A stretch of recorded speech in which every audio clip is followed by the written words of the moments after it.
My name is Joshua Marcus. I'm a board-certified neurosurgeon here at Elite Brain and Spine of Connecticut. My specialties include minimally invasive spine surgery of the lumbar and cervical spines, as well as blood vessel disorders such as brain aneurysms and stroke. Lumbar discectomy, where we go and take out the small piece of disc that is compressing one of the nerves in the low back, probably one of our most common surgeries. That can be performed through a small 1-inch incision in the back. We use a series of tubes to dilate through the muscle, so a minimally invasive approach is undertaken. We drill a little window of bone.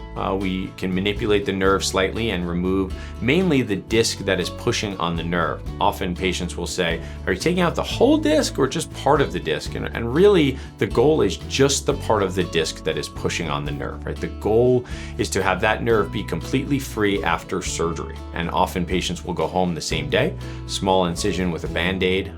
And again, we hope for basically resolution of their pain almost immediately. Some patients can have some pain that lingers over the short term, and we treat that with anti-inflammatory medications. This is a very angry or inflamed nerve, and sometimes as it sort of swells after that compression is taken away, patients can have some uptick in their pain, and often that's treated successfully with some anti-inflammatory medications or steroids.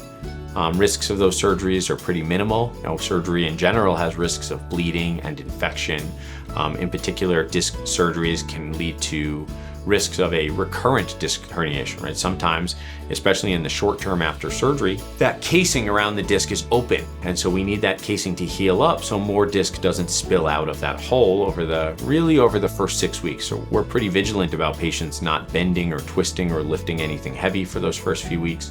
We limit the activities. That doesn't mean patients are laid up in bed at all times, but really cautious about their back in particular. Once again, I'm Dr. Joshua Marcus. If you or a loved one are experiencing any of the symptoms we spoke about, please feel free to reach out to Elite Brain and Spine. We are happy to help.